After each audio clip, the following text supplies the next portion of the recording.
Hey everybody, it is Derby Day, Saturday, March 14th, match week 28. This is the Richmond Gooners podcast. I am Ryan, I am here with Tom. Hello, hello. And with Joey. I prefer not to speak.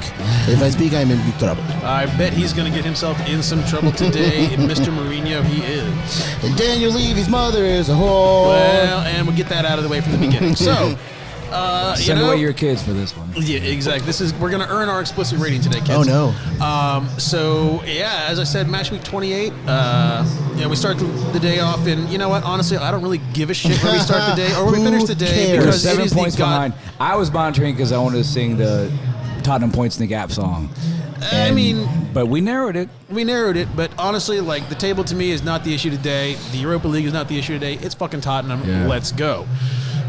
So We smashed them, didn't we?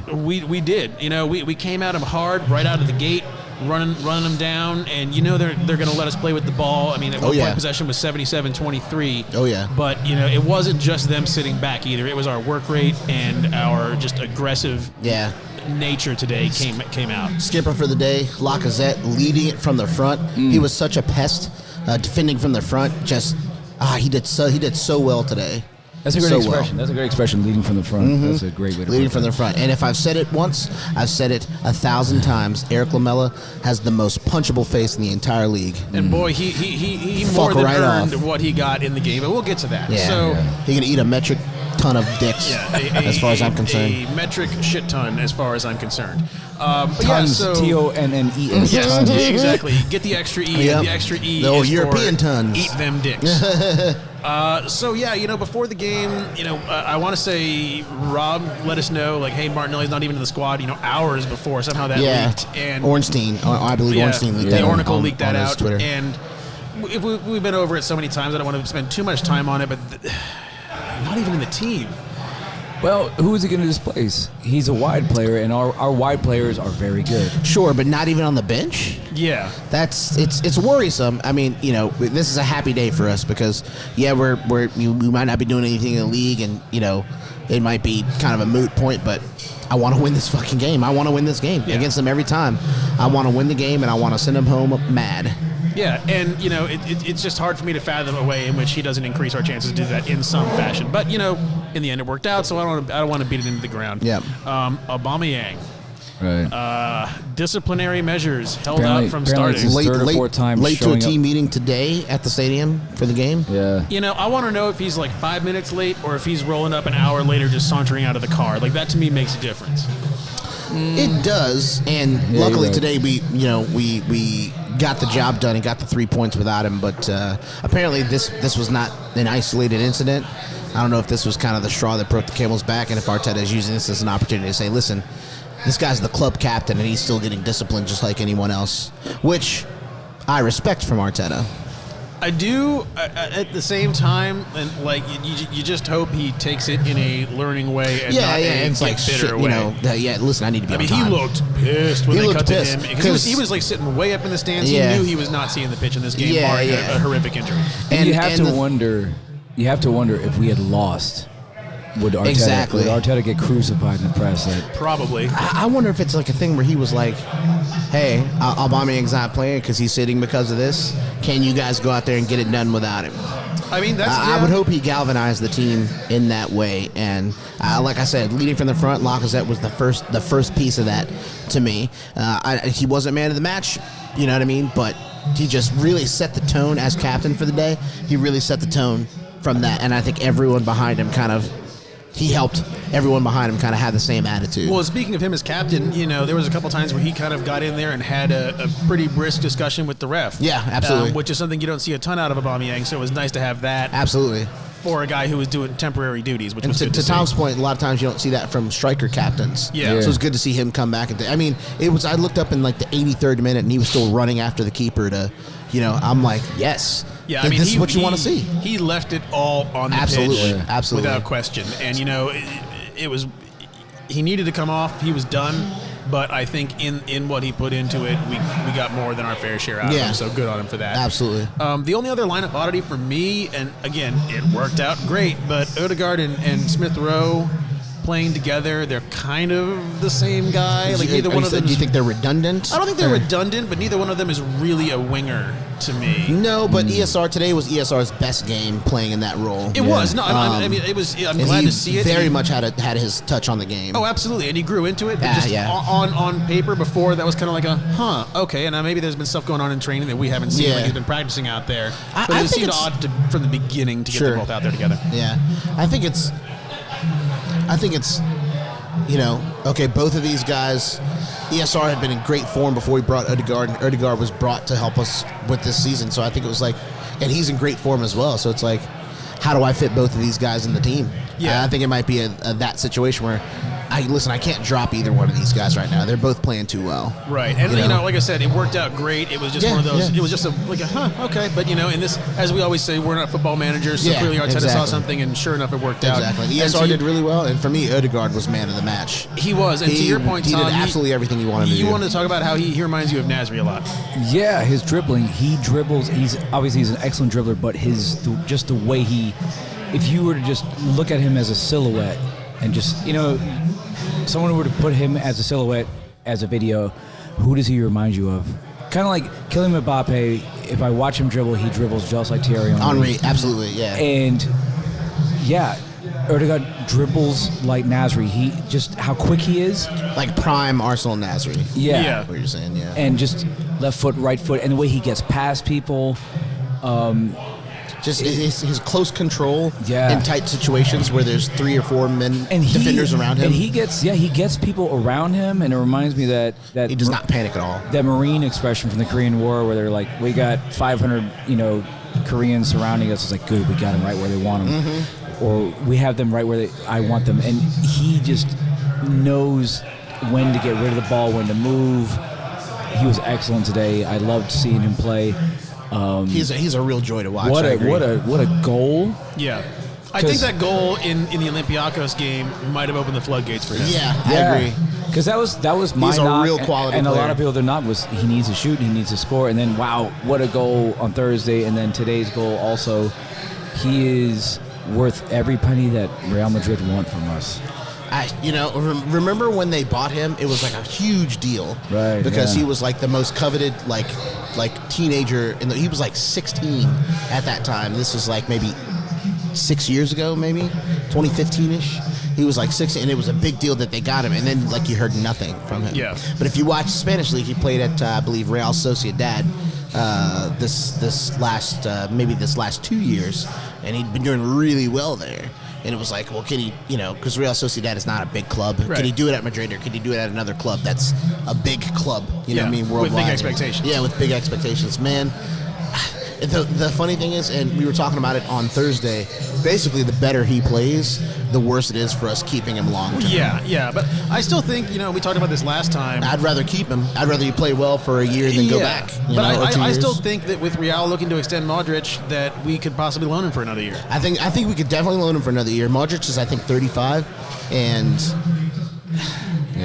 Real they just can't help themselves keeping too many dudes around. Yeah, exactly. And Ceballos is also a Real Madrid player. Right. And the thing is, if you ask me which one of those two are we more likely to keep or have to have the chance to keep, it's Ceballos. Well, because he's going to be more affordable. Because he's going to be more affordable. But, man, Ødegaard, right now I'd pay north of $50 million for him. Yeah, our number before was 45, 50. I feel like we're looking at 60. I think we're looking at in between 50 and 60. And if they're asking 80, that's probably just, given what's been going on this year with our finances and everything else, it's probably going to be out of our reach. Listen, if they subsidize it like Lille did for Pepe, we can do it.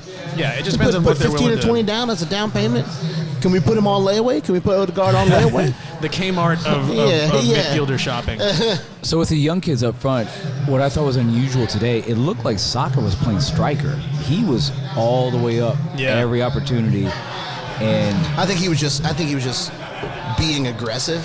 But when we were lumping that first 30 minutes of the game, we were really lumping the ball into the box. Yeah. And I thought that's foolish because we're not going to beat Toby Alderweireld in the air with Lacazette. It's not like Raheem Sterling when he got stealing this one, but when he got on the stepladder to beat Rob Holding with a header. Right.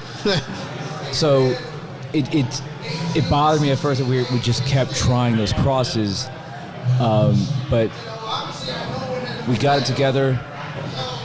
trying, and at some points we were trying to walk it in again because there were definitely some points where, man, we get the ball right there in the final third, and we just try for that last perfect tap in pass. Alderweireld was relatively quiet today, as far as just doing the things you normally see him do. And while it was Sanchez today that kind of made the mistakes that were good for us, in a sense of speaking, but. Bale was non-existent. small. He and Kane He was first half, quiet. Yeah, they were to the point where you say, were they even here today? Yeah, Kane came into it in the second half, but Bale never got there. And when Tierney empties his pockets when he gets home from the game today, he's going to find a top knot in there, and it belongs to Gareth Bale. Yeah, exactly. But Bale's top knot looks especially bad. Silent. Yeah, he looks like Budget Zlatan, and a cross between Budget Zlatan and that dude who plays for Iowa who looks like a Cro-Magnon. Like, it's just he's a weird-looking dude. But getting into kind of the analysis, you talk about Bale being quiet, you talk about Kane being quiet. I think a lot of that has to do with Son pulling up lame early. He's arguably without question their best player. Yeah, better than Kane, better than he hurt us severely last time. Yeah, I mean, with that goal last time was a world beater. He's one of a handful of players that if he sprints, he's extremely fast, but when he gets a ball at his feet, he's even faster. Yeah. And that is Son? And that is really, really hard to defend against, especially when we got the 1960s fighter pilot out there guarding him. I was mortified. It's the mustache. Yeah. I don't know if Hector also turned up late to a meeting or. But before this game, or a couple days ago when we were talking about who we start, I was saying, we would have to start Bellerin because Son has so much pace that you want somebody that with some semblance of recovery pace. But I actually thought, while he was in the game, I thought Cedric did really well against him. Yeah. Oh, and then when he went out of the game, and then at that our point, whole back line seemingly had that under control. Lamella's goal was an absolute fluke. Yeah, I mean, we actually played good defense. Yeah, we defended well on that move, but it's just a thing that just kind of happened. And if there's anyone Tottenham listening, we know you're going to make a DVD and coffee mugs out of that Rabena goal. Okay, fine. Yeah. And you can have that. Yeah. As long as you also hold that L. With that dusty trophy cabinet. And, Lamella coming on. Here, hold this. There's no question that they are severely lessened. And, he got one. But, is there the rest a more of the stuff loathsome player in the league than Eric Lamella? Most punchable face in the league. So I remember he went in hard on Neil Welbeck. Maupay comes to mind. Yeah, Maupay is up there, absolutely. Shawcross isn't in the league anymore, but he was one. He's about to play for Inter Miami. Yeah. Oh, yeah. Yeah, I mean, and I'm only going to Maupay just because of the whole Leno incident, obviously. But he's got one of those. Yeah, no, his face incites rage. Yeah, but yeah, I mean, they're clearly a different team from then on out, and I don't want to be accused of sitting here cheering an injury, but at the same time, right. It happens. It was one of those things it wasn't like somebody did him dirty. The dude pulled up lame, pulled his hammy. Yeah. That shit happens, and so be it. Yep. What did we think of Thomas Partey today? He was very absent for me for the first 20-some minutes. Now, he got into the game. I thought he passed well and grew into the game as he went on. But as we were going backwards, when we happened to be going backwards to get out of trouble, he would get it and somehow get it back towards their goal. He made a really bad pass in the second half. He did. But one thing about him is his commitment when he makes a bad pass. Yeah. Right. What I love about him, and he did a lot today, is if he gives the ball away or someone else gives away the ball, he's trying to get it back. It is. I mean, when I was a kid, I remember I was taught that if you give away the ball or somebody gets it off of it, you have to chase them down like they stole your wallet. Yep. Right. And he's that dude. Because there's some guys that, get away the ball and they just throw their hands up like, why give the ball away? When Boondocks came in towards the end of the game, it's like, oh, here we go. And I know he leads the team in assists, but there's a dude that gives away the ball that could not care less. I mean, I feel like he's moved away from that. Lately. He's moved away from that the last few games. Whatever got into him 3-4 games ago seems to be holding on. And I'm not going to sit here and say start Willian by any means, but I'm also not going to sit here and I don't want him on the raft anymore. Yeah. He is a useful guy player now. Yeah. Well, that assist he got on Thursday, and what a goal from Gabriel. Yeah. And I thought Gabriel was incredible today. Yes. Yeah, I thought both of our center backs were David Luiz really, really good. Luiz, a lot of- MOTM for me. One, I'm pretty sure, I haven't seen it, I haven't looked it up, but it looked like he won all the aerial duels. Gabriel Yeah. also immense in the air. Yeah. He had that one clearance that was definitely going to go in. Oh, Game yeah. saving. Yeah. Yeah, because it goes out the post and After like, kicks Kane hit the back post, out, yeah. and then I Leno think it is was kind Davinson Sanchez that was. Leno's flying around, and then all of a sudden, the ball's sent back in, and Gabriel, I didn't even see where he came from, and he clears that out. I think I I put 6 months of mileage on my heart during this game. Oh, yeah, absolutely. Yeah. I mean, it was Even it was though we a were lot. man, and this is, luckily it's not like it used to be in the odds, but we saw this game out. However, say for instance when Mushmouth scored, and they thank the Lord or whatever you believe in. Huzzah for offside. Yeah, and he was. But even then, it's just we're a man up. We have a man advantage, and we can't. They were That's the one time. That's the one Yeah. dangerous situation I feel when you're a man up is in a set piece situation. Right. You know what I mean? Well, but even aside from the set pieces, it felt like it did not feel like we were a man up. I mean, they clearly were taking it to us, and we were scrambling to stay behind the ball. And you want to be like, just keep another dude back. Like, you've got an extra guy, so sit him back And there that's in one thing case where stuff gets weird. I thought William did well, where he knew that we just need to see this game out. Just dribble around, tiki-taka it for the last 5 minutes. I wanted to be going, ole! Yeah, ole! exactly. We never got Instead there. of having the puckered butthole that I had. And we didn't. We were hoofing it. We were panicking, and then we would go to Pepe, and it just. That where Willian had it on the left side of the field, and I was like, yes, okay, just kind of hang out there, run the clock out, and then he tries to force it back towards the middle of the field, and they immediately intercepted it and it broke towards our goal. I was like, so come on, man. Yeah. Yeah, it just Doggone it. and to Will's point, we've been in that position when we're a man down and we Yeah. look the more dangerous side. Like there is something about That's a being, common thing. It is. You're the wounded animal and you're desperate and you're flying around a little bit faster because you know you have to. So that's a certain element of it. But just the sheer fact that we could not stay behind the ball in the last 12 minutes. Yeah.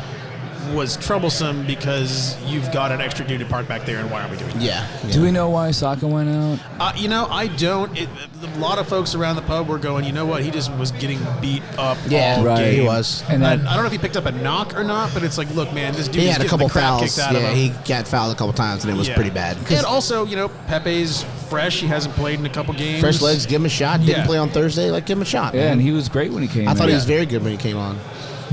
I think he did what was needed from him. Yeah, and that's what, and also it could just be basic rotation because we got another Europa game coming up on Thursday. We got the international break after that, but I hate international breaks. honestly, Poxy. I haven't slept right in about 3 weekends. I'm okay with it. Let's be real. That's fair. That's fair. But yeah, I mean, it could be as simple as that. Like, look, he's played heavy minutes. He's Saka's gotten some rest lately, but getting beat up, running hard, just give him a break. What do we think about Leno today? Because I thought he did well, but the dude I was sitting with just hates Leno. I thought he did well too. The goal came through so many bodies; it was difficult to see, and he was shading towards the other side. No, he wasn't shading towards it. I'm thinking about the free kick, but it was just he acted late on it because he didn't see it until late, and that goal is such a fluke. I really don't blame. It's kind of blameless, Lamela hits it on the Rabona. Everyone knows he has no right foot. Yeah. So we did the right thing, and Party shifted over and did the right thing, and then he just Rabonas it through his legs in a slow dribbler, and it went through 9 people, and then found the corner. It's just such a fluke, dude. And honestly, Such a it fluke. was delicious, and Odegaard basically did the same thing. Sans Yeah. Rabona. It was another trickler that bounced off a defender Yep. and went in. It's like, you know what? What did Shaq say with the Derek Fisher situation? One lucky shot deserves another. One lucky shot deserves another. You I'm know, Shaq. like that's I'm that's Shaq, and I say a lot of things. yeah. One I lucky mean, shot deserves there another. is an element I played of with that. Derek Fisher and Kobe. Yeah. There's an element of I that. miss You know, Kobe. it is delicious retribution to get the equalizer back that way. And speaking of the equalizer, to get it right at the end of the half, it That was gives us mega. momentum going into halftime. Absolutely it mega. steals all the energy from their side going into halftime. We were talking about outside, that's like a last minute goal in any period in hockey. Like, it's just Yeah. you couldn't defend for one more goddamn minute. Yeah, no kidding. It just changes the way you approach the next period of the game. And I feel like had we come out, I mean, we still had the lion's share of possession Absolutely. and the impetus that entire time, But I still think if you go into half 1-0 down, having played that way, you come out a different team than we did having just equal half. Absolutely, and that goal was so mega huge for us, and it really set us up well for the second half to beat Jose Mourinho at his own game. Yeah, I mean, because let's just kind of run down the second half a little bit, I guess, from here. You know, in the second half is when Lamela started shithousery and just getting away with it for a while. No, he started in the first half. He probably should have gone into the locker room with a yellow card already. Yeah, you're right. The 41st minute, he was trying real hard to get one, and they wouldn't give it to him. He's a dirty player. He is a dirty player. Yes, he is. Because I watch my fair share of when they are against other sides, and he does the same shit. And luckily, I mean, I got to talk to a Liverpool fan that's here, and he said, man, I enjoyed the game as a neutral. It was spicy. It's exactly what he wanted. Yeah. It's a derby. It's a like North a London derby. That's what you think of when you think of North London derby, a game like today's. Lamela and Xhaka, when they're about to start throwing hands, I was like, yes, finally. I wish I could take my FanDuel Sportsbook money back and put it on Xhaka to win that one. Oh, yeah. Lamela is a complete bitch. Xhaka would destroy that dude. Yeah, yes, he would. You can almost see the look on Xhaka's face, like, you really want to do You this? really want to, Huh? yeah, exactly. It's like, you It's want kind to of like show how me again? Kolasinac would look at people when he played for us. Like, really? We can catch a fair one. Really? You can catch these hands if you want to, but It's like, have you seen what I did to those carjackers, my man? Yeah. Like, you're not going to want any of that. I fought off a guy with a knife with my bare hands. Yeah. Like, you sure? You sure Like, about that dude this? saw my face and was like, nah. Well, I was really happy we adjusted our tactics because it seemed like early on we were just lumping it in, and we're just not going to win a header against Toby Alderweireld.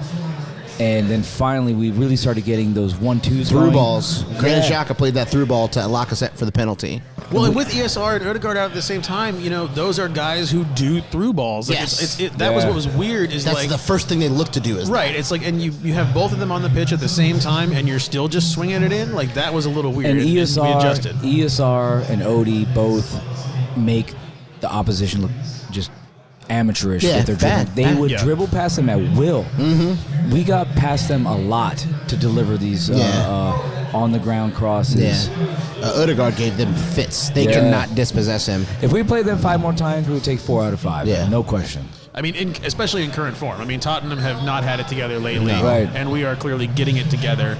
It feels, maybe you do it spread out over a couple seasons, who knows? But like right now, if you had played a series, I think you're right. We just are the more informed team. We are, figuring things out, and we've got. I think it's the young guys. We haven't talked about them a ton lately, but just like the fact that youth is driving us still, I think means something. Absolutely, I agree. It's good for the future too. It gives me hope. Yeah, exactly, because I would like to think that we can kind of recapture our. We were kings of London. We were. Yeah. And unfortunately, dubious distinctions, oil money, mafia, blah, blah, blah, were not. And I will never have respect for that blue club from the ritzy. Yeah, fuck them. Yeah. Racist fans, no culture. No history. Yeah, okay, you went to Munich. Shit club, no history. Exactly. You went, Shit club, no history. we're bringing out celery stalks to celebrate, and just there's no honor in being a Chelsea fan. If you are a Chelsea fan, you have about as much spine as a cocktail shrimp. Yeah. So I will be I happy, agree, 100%. Because London was ours, and we were just so close in 2006 when it actually meant something to win the Champions League. Yeah. And now Chelsea's just out there like, we're going to buy Ziyech, we're going to buy Timo Werner, and now we're going to buy Haaland, and we're going to buy this player, we're going to buy this, and we're buy, throw money at all of our problems. And we got this new vegan coach that's going to help us. Thomas Tuchel will not last past... Oh, can you say that again with that Thomas Tuchel. delicious accent? Thomas Tuchel. He will not last... Tuchel. If he makes it past Thanksgiving, I'm buying around. You think his You dick's think just they'll going go to wear three coaches old? this year? It just... Because they started with Lampard, right? They are... Chelsea as a club is those VCU students, those U of R students that drive 2022 SUVs and sports cars. Just they have no appreciation for struggle or having to work hard for. Right. So do you think that the players are going to not want to put in what Tuchel is asking them to do? Oh, it's not going to come. It's not coming together. So Granted, the difference between them and us is that, so with us, So right now our manager is Mikel Arteta, and if I've said it once, I've said it 1,000 times. The players themselves are not the project at Arsenal. Arteta is the project. Right. And it's about shifting culture at our club and trying to actually build something with some longevity. At Chelsea, it's always that the players are the project. Right. And if the manager can't make it work, really no matter well put. how, no matter That's really how well good put. he is. Because I actually didn't think that Lampard was a bad manager. I thought he did well at Derby, and I thought he was doing relatively well. But you knew if it didn't start right that he was going to lose his job. That's just the way at Chelsea. Yeah. They go through 2.2 managers a season. Right, and they buy players because I forgot the guy's name. Maurizio Sarri, the guy that looks like a corner shop guy. He's a really good coach, man. But they bought players he didn't want. He said, I don't want Pulisic. And that Marina one was probably like slashed more throats than friggin' Anne Bonny, the pirate assassin. But how is a manager supposed to manage when he's getting in players that don't fit within his style? It's almost like they're run by a teenager. And then they buy him, and so they expect him to play those guys Yeah, too. it's like, ooh, I want that. I want Exactly. that. I want that. Well, what does it serve? I don't know. I want it, though. Chelsea is Veruca Salt from that movie. I want it now, Daddy. I've only got 16 hamsters and 4 horses, and I've only got Ziyech and Timo Werner and Kai Havertz. All these players. And Pulisic and Kovacic and Conte. It's kind of like if you're a record producer, you can't just say like, I want this musician and this musician, and then I want a gold record. That's not how it works. Yeah. That's They not how gotta any of play it works. together. Yeah. Right. And that's what I always said about them. Like, listen, they've got good players, but it's going to take time for them to gel. Half their starting lineup is new. Right And now. I think right now what you're seeing out of them is still the new manager bump. Yeah. It's dudes playing their butts off to get into the lineup to make sure they can secure their spot for next year, and then when things settle in, who knows what they're going to be So doing. for us, our kids, Bukayo Saka is the future. Yes. Martinelli. Yes. We hope. We hope, I still say Pepe. Yeah, because I know there's a lot of I take a lot of guff from other fans that you spent 72 on Pepe. Pepe will come good. Yeah. He's an amazing dribbler. He was our chief creator last season. He had more assists than anyone else on the team, and yet people say that he sucks. We need to. Can you imagine when he's surrounded he's surrounded by maybe a shade better players, and we start playing a system that is conducive to his style of play, because he's a counter-attacking player, and that is his style of play. And when we try to, instead of going for the fast break, as Tom likes to say, when we try to play the half-court offense, it doesn't really suit him unless he does the thing. Every time he gets the ball, I'm like, Pepe, do the thing. You could be the Black Aryan Robin out here because you have a magic wand for left foot. I was hoping do it would the happen fucking today, thing. because I was really that last 20 minutes, and somebody shouted here at Gus's that, all right, somebody's up. There's a sub, and I thought Obama. I thought Aubameyang was the one that would come in. Barack Obama. Well, I thought I was coming in, and then. I thought I was gonna get in the game. I score counterattacking goals, and I've scored a lot of European goals. But yeah, it was obviously without Nenny coming in, we were just going to see out the game. Right. I thought Alba would come in, because my opinion was, let's run on these fuckers. We outnumber them, and to what Joey was just saying, thank you, is that counterattacking, they were right for it. They seemed right for it, and Pepe running and gunning, that's his game.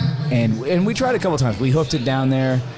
He collected it, but then he, I guess, smartly just decided, let's just run out the clock, because if I attempt to run at the goal right now, I might get dispossessed, and then they get the ball back. I want to say it was the 80th minute. Like, Pepe makes just a streaking run down the side with the ball, and actually gets dispossessed. And to your point about everybody kind of hustling, like, he immediately gets back and gets back behind it. And that's been the accusation of so many of our forward players lately, is they don't track back, they don't recover after their mistakes. And I think I'm sure that was the instruction, like, hey, if something happens, you get back, because we're seeing this thing out. I would love to see it.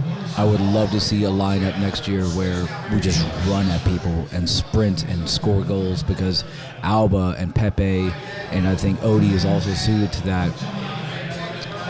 Well, yeah, and like who's really suited to that is Martinelli. So let's find. I was saying before the game, it's like I almost just want them to come out and say, you know what, he's got a knock, even if it's not true. Because it's just every fan base I think is prone to this, but I feel like we more than anything are a fan base prone to speculation and worst case scenario and moaning, right. And you go like, what did he do? Especially after. The whole situation with Ozil and the whole situation with Guendouzi, and we talked about this on the midweek show we did a couple weeks ago. It's hard to imagine that Martinelli is any sort of malcontent. Like the dude loves to play, he wants to play. That's all he wants. I don't think he's sitting here complaining about his position or whatever. He's like a puppy. When he gets in the game, he's like a puppy. He's just super energetic. And I've said it before, that diving defensive header he had. Who else does that for us? Right. And so I can't imagine that he's doing anything to merit on behavior being dropped. So it has to be, and I'm sure the answer will come forward from the Athletic or somewhere, but he's a wide player, and if you look at our wide players, we have excellent wide players right now. He just doesn't have the quality to supersede ESR or... But I think I don't think it's a supersede issue. I think it's that we're still playing lots of fixtures. We're still in 2 competitions, and you can find time for both of them to play and keep him involved and active and doing things. And really, if I'm gonna put myself out on a limb here, with Saka more or less playing forward today, we could have put Martinelli in that role, not as a wide player, but a down the middle, middle troublemaker. Yeah, somewhere, just go look, kid, play as a false 9. Just stay in the middle, try to score some goals, do some 1-2 touches, just get up there and just be a troublemaker. And he's got that. He's got that capability. Especially he's got loads of speed. There really isn't anything glaringly missing from his game. I guess that's the troubling part of why he doesn't play. Right. There are certain players, like you look at Willian, and I shouted, Willian at points just looks entirely uninterested. And I've seen less of that since his coming together. And obviously he leads the team in assists, and he had that banger of an assist for Gabriel the other night. Right. But Martinelli is a hustle ball player, and that goal that he scored against Chelsea with Conte, just reaching desperately. That is a. There are probably people with tattoos of that on them. Yeah.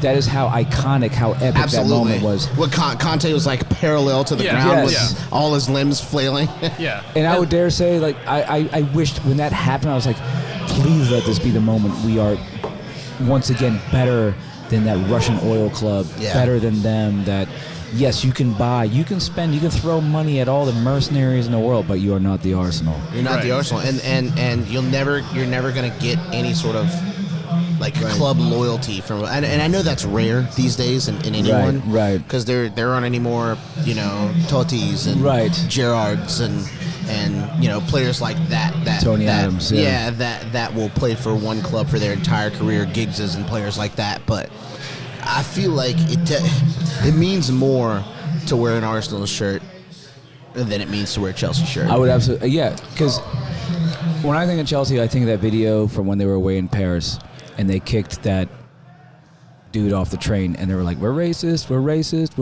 and that's the way we like it. And then you got Christian Pulisic hitting on 2 posts by this Make America Great Again gun-collecting flat earth. I don't know if he's a flat earther, and I shouldn't even spend another breath on that guy, But yeah, you look at the guys who are influential and driving the bus, so to speak, for Chelsea now, and you look at the guys who are pushing us forward, and how many of their guys are academy guys, and how many of our guys are academy guys. Right, like their best player is Mason Mount, who they pulled over from Derby County, because Fat Frank brought him over.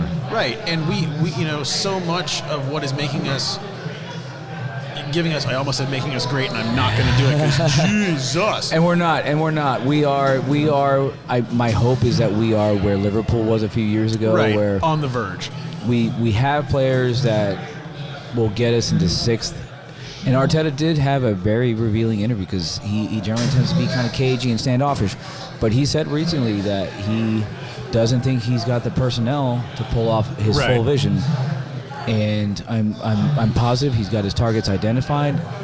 Who knows how we're going to pull it off? I don't think there are any academy kids coming through. Probably going to be a lot of people that we're going to bring in. And I know someone's going to nail me on this and they're like, you said Chelsea's got mercenaries. You get mercenaries too. And that's fair. But Chelsea's made up almost entirely of mercenaries. And we also don't choose the glaringly obvious mercenaries. I mean, yeah, we got Martinelli. Kieran Tierney. Right. Or Martinelli, who had, 2 trials for Man United. I think he also had a trial at some other English club.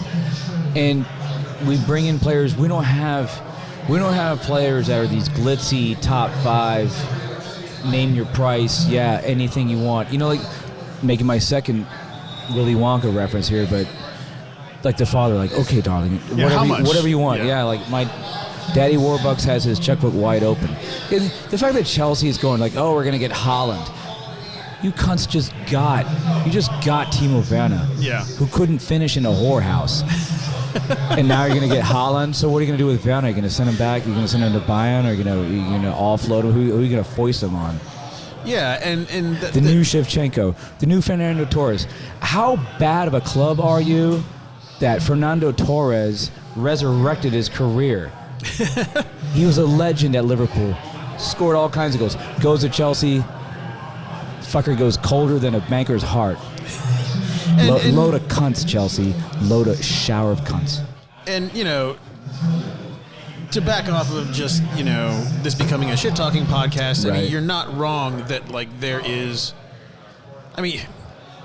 obviously a draw to going out and buying dudes and winning the league. Like, it's happened before, it's going to happen again, and, like, you enjoy that, but, like, to me, and I think to most fans, it's going to be more satisfying, to do it, I don't want to say the right way, but to do it a more, to your point, honorable way to kind of, like, figure out how to build and work a system around a manager and bring up kids that you've, put some trust in. And, it's funny because you talk about, like, buying guys being these teams have buying guys to be a solution, but, like, if I'm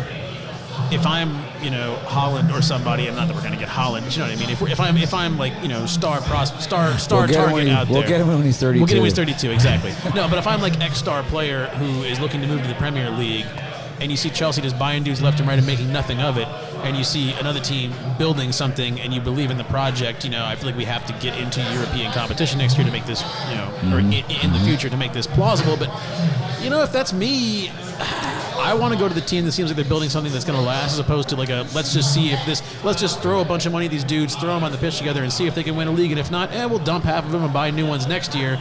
Like if I'm coming from the Bundesliga, or if I'm coming from Spain and I'm moving to England, I want to maybe think I'm going to be somewhere for a while that's going to be a good place to stay. You want to do that and you want to play. Right. Because, say, for instance, with Ødegaard, when he went to Madrid, I thought, okay, you're 16, you're going to Madrid. Biggest sporting franchise, that's it. I hate that term. Biggest club in the world. Yeah. Universe. If you can make it there, God bless you. But good luck getting into that midfield. Right. It is beyond competitive. And I think we are right now, we're building something. If you are a player who is trying to break into a bigger club, we will get you on. You will get minutes. You'll be part of something. And yeah. Unless your name is William Saliba. And who knows? And who knows? Who knows what's going on there? And really, we can say he can come back. It's not like we're struggling defensively. No. We have struggles. It's not like our defensive backs, our central midfielders are bad. Central defenders. Yeah. Center backs. He is. Who knows? I've read some things. Grimandi tweets said that he's not great in the air. However, we have seen he's gotten man of the match. He's been named to the big. And he's been named to the L'Equipe what do you call it? The superlatives of the week, the team of the week. The team of the week for Ligue 1. And I hope it happens. I hope it comes together, because his whole thing is that I don't know what I did. I don't know what I did to not get selected. Right. And I would welcome him back with open arms. However, if we're talking about what do we need at this club, I think for me, I still think, even though we got Ødegaard right now, we have ESR, I still think there is either a box-to-box or I'm not really sure if we need a 10, but we need someone that can score goals from midfield. Yeah. I mean, Odie is probably going back to Madrid. I honestly think he is. I think we get him for another year loan. Yeah? I think we can loan him for another year and just kick the can down the road and see what we can do as far as actual purchases in that time. I'm curious what other people think, because obviously we're on the cusp. There are definitely a lot of positives. This team, we've got something going on. It's under construction. And to your point about players look at clubs in England and they say, obviously there's a lot of money there. England has all the money. Where can I go? If you go to Man City, you're probably going to just cruise to a title. You go to Chelsea, you're going to get a lot of money. Don't know about the title. You go to Arsenal, you're going to be part of positive football. You're also going to get a lot of money. But with us, we have a vision. Arteta has a strategy. He's definitely very, very hands-on, and Pepe has said that he's a brilliant manager. I can't say that about some of these other clubs. I mean, Tuchel is a great manager, but to your point, Chelsea seem unwilling to give somebody the leash and the time to mold a team. Hire and fire. And it seems like, the Arteta out people have been pretty much silenced, I think. I don't even pay attention. No, but I'm just saying, they've gone away, but I don't even think when they were out there clamoring, I think the board was like, are you shitting me? I don't think there was ever going to be a serious consideration. Who are you going to get? Who are you going to get? But if also, there's somebody listening to this that's Arteta out, please tell me, who are you going to get? And I'm not advocating for it or wanting to even give them a voice. My point was, even when that was a thing that was making noise, the board seemed in no way interested in that. They are committed to this. Yeah. And I think that especially with the financial instability that is going on right now in the league, having at least a sense of this is our club, this is our direction, we're going to figure this out together. I think that still means something. And, is playing Champions League football the number one thing that a big international signing is going to look for? Yeah, probably still. Yeah. But, if we're an option and, say it comes down to us and Chelsea or us and Spurs, you look at Spurs and go, they don't win anything. Ha, ha, ha. And you look at Chelsea and you go, you're going to be in and gone in a couple of years unless you, just start like that Ferrari that just goes flying out the gate. I feel like that gives, I don't want to say it gives us a leg up, but it's as strong a thing to put forward to a prospective signing as is a giant pile of money or saying you're going to win the league because we're City. Yeah. Arsenal is still a draw. I find that, I think it's a great philosophical question more so than a sporting question. I remember someone posed that question to John Cross a few years ago about how does Arsenal intend on attracting really good players when there's no Champions League football? And the answer is, you get to live in London, you get to make money. Arsenal plays positive football. It's not like you come to Arsenal and it's like Stoke City or something where, you got 18 players that are all defensive midfielders just like to hoof it down. And so you get to be part of positive football. You get to play for Mikel Arteta. I am positive Arteta will win this league in the next 3 years. I think once Pep, I don't know. Pep might win Europe. He might. Do they have a shot? Do they get more than a double this year? I guess for me, the question I'll see that and raise you on: do they do the quad? Do they beat Bayern München? I don't think they do. No one's better than Bayern München. They might, and I'll be extremely jealous. I will. I want nothing more than a Champions League title. Nothing more. Yeah. Paris 2006 is something that I think about often. It haunts us all. Yeah, I think about it often because we got there when there was still a amount of fairness. You could get there. I've been watching it. I've been watching the game forever. I remember when a Romanian club won the European Cup. I remember when tiny clubs. Aston Villa has a European Cup. Huh. But now it's just every year. It's moneyed clubs. It's money, money, money. And if we're going to get in there, we're not going to get in there. We will get there with money, but not like everybody else's money. No, it's not going to be lewd money. It's going to be, shrewd money. Shrewd versus. So anyway, I think Pep will probably either win Europe or not win Europe, and he will be gone. And then you think Pep's out at City? Where does he go? Probably he's going to manage. I think he goes to Juve. Because he's a checkbook manager. He'll go to Juve because Juve is mad that they crashed out yet again. They got Cristiano. They crashed out yet again. and they'll get who they can get because Italy doesn't pay as well as the English league does. So for us, it's going to make it fair in England again because the vegan's not going to choose. He's not going to achieve anything at the blue club. And Arteta has a positive vision. We're gonna bring in players that have something to prove. We're not just gonna get the most expensive gunslingers available. Yeah. And I would say within 3 years we're gonna win the league, and we're gonna be back in the Champions League, and we'll be playing Barcelona and Bayern again, and that will be the next level. Yeah. Yeah. So I don't know, man. Like. I mean, I guess if he does win Europe, say they get the double or the treble or God help us the quad, at that point, what else is there left for him to do in the Premier League? For Guardiola, yeah, because he's kind of when he never won the Champions League at Barcelona, and right. I want to say he's never won the Champions League as a manager. So I think he tends to. I don't think him getting bored is the right way to describe it, but I think he just has a limited amount of time that he's willing to apply to a project. Mm-hmm. And because he specifically asked Bayern to go there. It wasn't like they already had someone else lined up, and he said, I want to do this.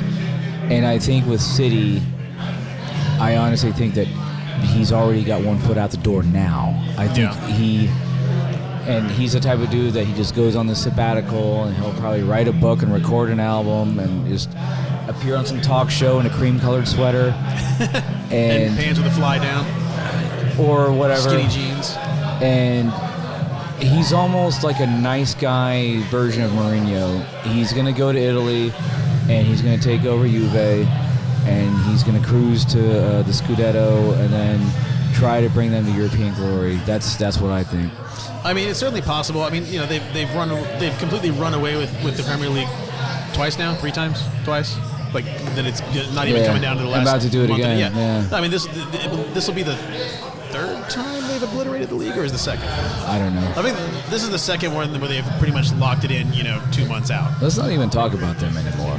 No, but you're let's right. Let's not even talk about them anymore. Let's talk about us. Let's talk about Cedric and Bellerin at right back. I wonder if Arteta already has someone else in mind to bring in, whether it's Max Aarons or Tariq Lamptey or someone we don't even know about, like some kid that plays in the Portuguese league. Sure, yeah. I mean, if Bellerin is as on the way out as rumors would have you believe, then I imagine, yes, he does have a target because you don't just send him packing if you don't know what you're going to do. And again, because we won today, it applies a filter that everything's great, everything's wonderful. We got Cedric, it's fantastic. Right. But no, he's not. To your point about... If they had battered us 3-0 today, not just social media, but Arsenal fans and Joe would have been like, our right back stinks. They would have just pointed out every flaw that we have. And I'm very grateful not only for the win, but also we don't have to discuss the players that are good. We have a lot of good players, but it seems like a lot of our fan base is always just focused on who sucks. Yes. Well, and you brought this point up about Xhaka, and I don't want to go down that road, but you look at our wing backs. Kieran Tierney is a left back and that you can win anything with. And he is better than Andy Robertson. I will die on this hill. And like I mentioned it during the game that he is routinely always in space, ready for the ball, and he's going to move it forward. Like he is a guy. He's not Van Dijk by any means, but like he is a league-winning left back. Yes. Is Cedric Suarez just standalone on paper a right back that you say, yes, we're going to win the league with this guy? Could he be? Sure, but like, do I look at him and go, yeah? No, not really. He's a Euro-winning right back. Sure. I think he started and played every game for Portugal in their Euro run. I don't think you win the league because of him. Right. And he has some great crosses today. Absolutely. It wasn't his fault. We like to shit on him a lot, and I'm a defender of his. I'm not trying to shit on him, but no, I'm not saying you are, but just we in general. Yeah, the Richmond Gooners, our crew. Yeah. He put in really good crosses today, and I guess that first 15 to 20 minutes, If you have Alexander Lacazette, who's 5'8", and we're lumping in crosses against Toby Alderweireld, it's just not going to happen. No. You're going to put it at his feet, and we did that, and finally started working because Alexander has fantastic close quarters control and had some good attempts, but yeah, Kieran Tierney is arguably the one position for me. Tierney, Leno, Partey. If there are three people that, all right, you can only pick three, and Those everyone else I'd has to agree go. with that. Because even Saka. Well, you know what? Yeah, you're right. I take Saka over Partey. If that's the Alba has 1 to 2 years left. I think. Really? If you look at the Yeah. analytics, it But kind of shows he's not really slowing down that much. but but he's approaching that age though that sure, players you might. that you might, but no, I mean, Aubameyang at 31 to me is different from like Giroud at 31. well, sure. You know what I mean? But it's luckily it doesn't come down to pick three, so we don't really have to worry about absolutely, that. Absolutely, sure. Like I agree with the 3 players you said. Oh, like yeah, we have to keep those guys going this is forward. barbershop talk, I would add yeah. Saka to that. We have to keep him Yeah, going. and Yeah. that's a screw up on my part. Saka is our best player without Yeah. question, Yeah. and we seriously have to worry about not just English clubs. We're Real talking- Madrid, right? Yeah. Barcelona. Once they them get not types- Barcelona, they have Juventus. $0 right now. Yeah. But once they get some money, Juventus though, Once they they get got some money. dollars. Yeah, but there are enough guys on the team. Like I know Arteta has come out and said we don't have what we need for my vision, but I look at the team and I see those 4 guys as dudes who, at that, oh God, there are shots approaching. That's not good. Oh, for my anybody. word. Is that Rumpelmans? Is Dear it God, it's Rumpelmans? Rumpelmans. I just. yeah, it smells like mouthwash. Yeah. I sniffed it, and for those of I you think the watching, best thing to do is take it without sniffing it. oh look, Nick is trying to destroy us. Well, that's fantastic. Oh, okay, well, For those of you not watching on News Channel 8, I made a face that is shameful. Dear upon listeners, receiving it's all this. about to go south now. Yeah. Can I have a Modelo, please? he needs something to wash down this mouthwash with. Yeah, it that's. is. This I'm I also find out the of beer, best so way to we're take gonna this is put not these to down for a sniff it. second. Yeah. Oh, I wait, mean, I'm going to take it now. Let's take it now. I don't have anything to. Just give me a damn minute. you don't have anything to. I have nothing to wash it down Here. with, as Sam just said. Take that. I tell you what, you wash my it down beer with. is coming. You wash it down with your chest. All right, yeah. fine. I'll take the fucking shots. All Yeah, right, here we here we go. Here we go. Cheers. The Arsenal. Of the Arsenal. Oh God. Jesus Christ. Your man had 1 hour of sleep last night. Nah, I'm good. Good God. Oh. All right. So yeah, is that a good point to end it? I feel like we're wrapping Listerine. up. We're wrapping up the speculative discussion at this point. Let's just kind of swing back around to the match today. We kind of touched on it at the beginning. Man of the match, Odegaard. Is the consensus for the Richmond Gooners. Although Joey and I have a word there. I thought David Luiz was. he's right there, and for me, Laka's there too. Odegaard is man of the match for me, but also David Luiz is right there. Aerial duels, man. Aerial duels. He was everywhere. He was brilliant today. He had a crucial.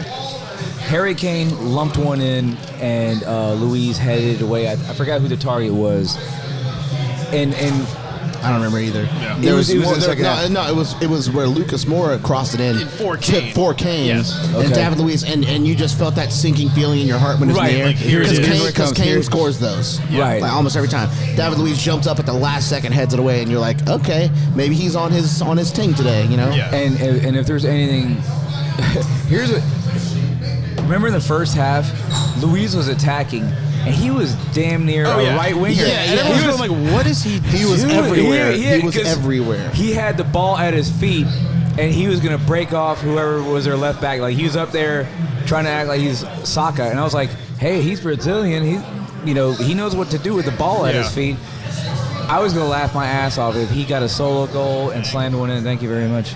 Yeah, I mean, that would have been hilarious and delicious. Yeah. I mean, it was not going to happen. But, Yeah. well, and like, real quick about Saliba, we've talked about this before, but like, boy, I didn't think I'd be sitting here advocating to bring back David Luiz. And yet here we are.